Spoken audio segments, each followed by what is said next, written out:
This is a 2018 Alfa Romeo Giulia TI. This thing is beautiful, it's a joy to drive, and today we're taking this thing on a road trip.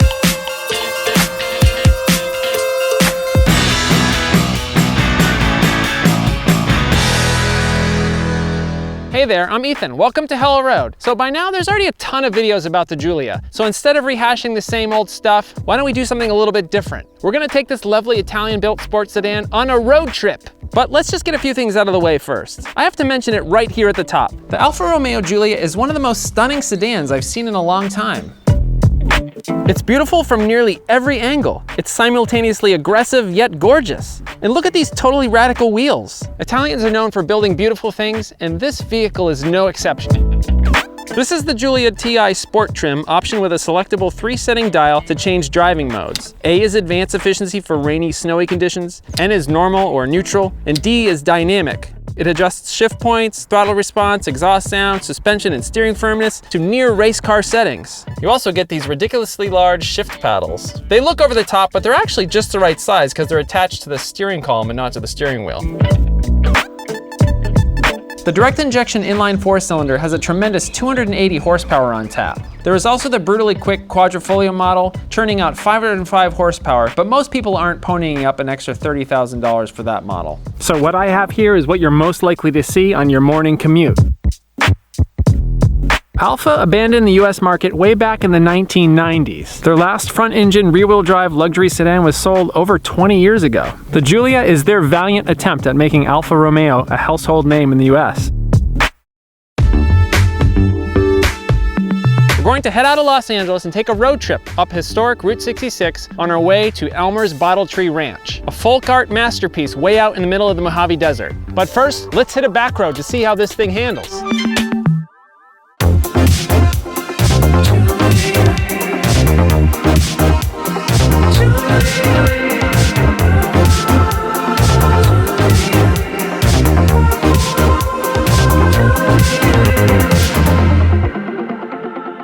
Wow, wow, wow, wow, wow, wow. I'll say it again, wow.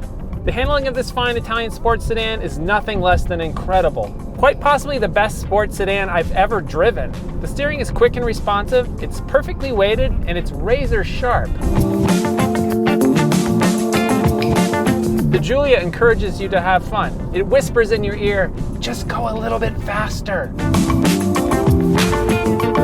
Acceleration, especially in dynamic mode, is astounding for a 4-cylinder car. This 2-liter power plant propels the Giulia from 0 to 60 in 5.1 to 5.5 seconds. And yes, it's an automatic transmission, but this auto is good, like really good. The shifts in this 8-speed transmission are lightning quick. We should really talk about this interior design. This is definitely a place you're going to want to stand for a while. The driving position is near perfect. The materials they use on the steering wheel are fantastic, and I really like this flat bottom shape here. It's perfectly suited for winding back roads. And there's certainly something to be said about how the exterior design of this Giulia makes you feel as you drive it. Driving the Giulia is kind of like wearing a finely tailored Italian suit. I just know that I feel like $1,000,000. Okay, so what's wrong with this car? I really couldn't come up with much, only just a few nitpicks. So I'm pretty skinny, and the sides of these seats really kind of press into my ribs. I'm curious if larger drivers would find this annoying. And if you're out of shape like me, getting in and out of this car requires a few grunts.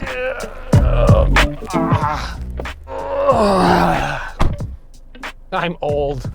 I guess I could just get in shape. That's not really a fault of the car. It's more of a fault of my body or my unwillingness to exercise.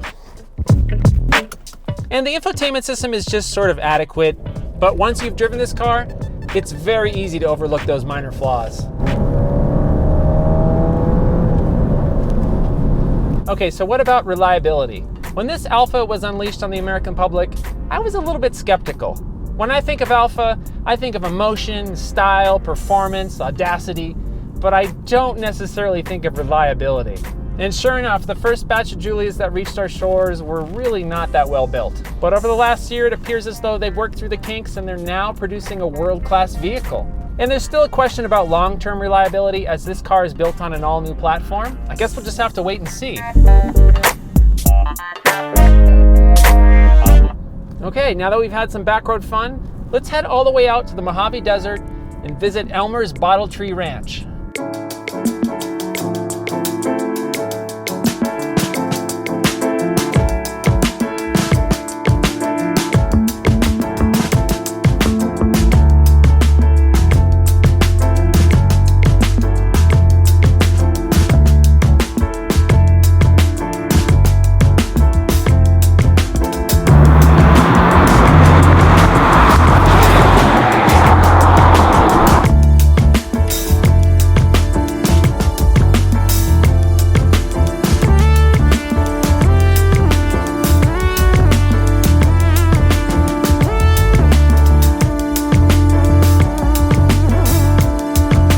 So we're on the historical Route 66, and I'm gonna make a quick stop at these antique shops here. I'm not much of an antiquer, but maybe there'll be some cool stuff to check out.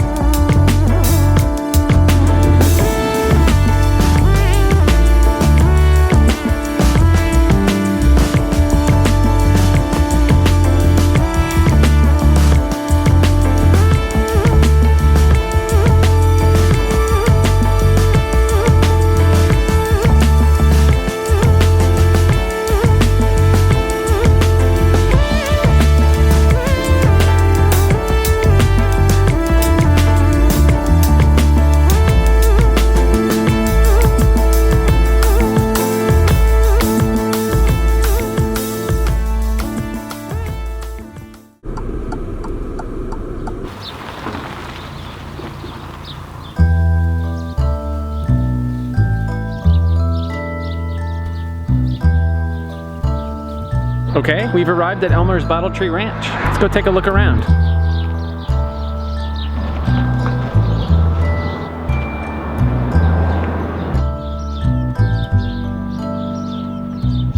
The story behind these colorful bottles and time-worn antiquities began over 60 years ago.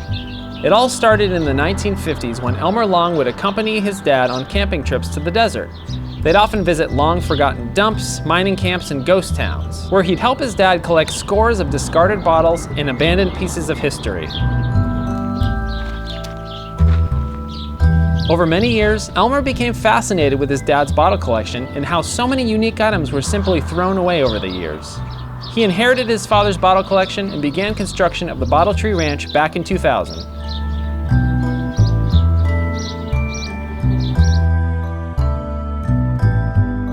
Camping trips with my dad. We went to the desert, found dumps, found mining camps. A mining camp where they discovered gold.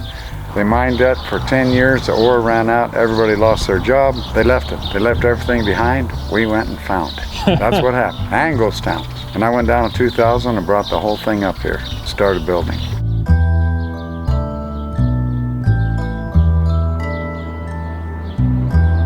I was on a camping trip with my dad.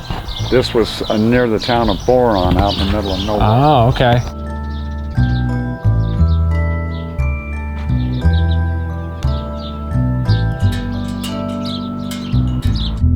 So a lot of it has nostalgia and memories to you then, It huh? does, Yeah. but you wouldn't know it unless I said something.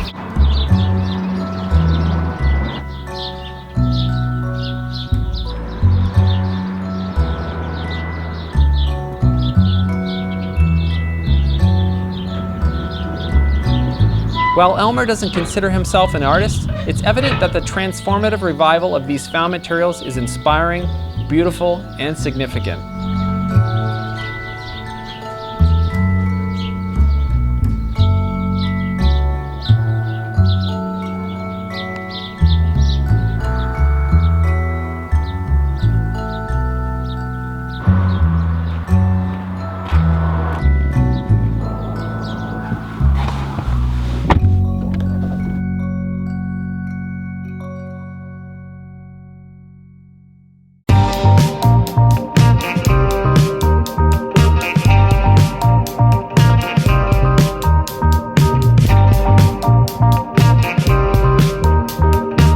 Elmer Long has a passion for creating a unique and uncommon experience for others to enjoy, allowing you to open up your mind and appreciate the simple things, the trash turned into works of art.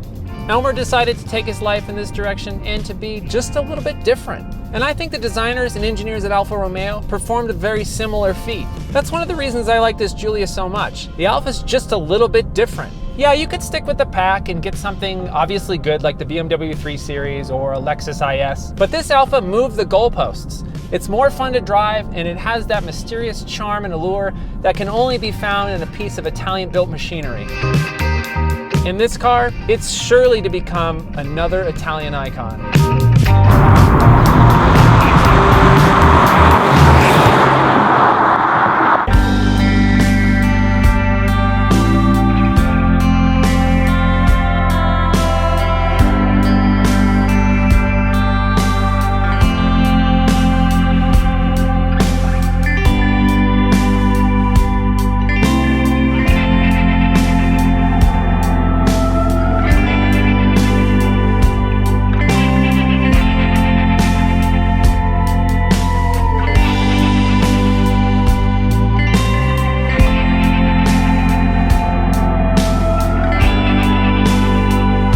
Thanks for watching. If you like what you saw, please go ahead and hit that subscribe button. I've got more videos coming where I take really rad cars to some very interesting places. I'll see you later.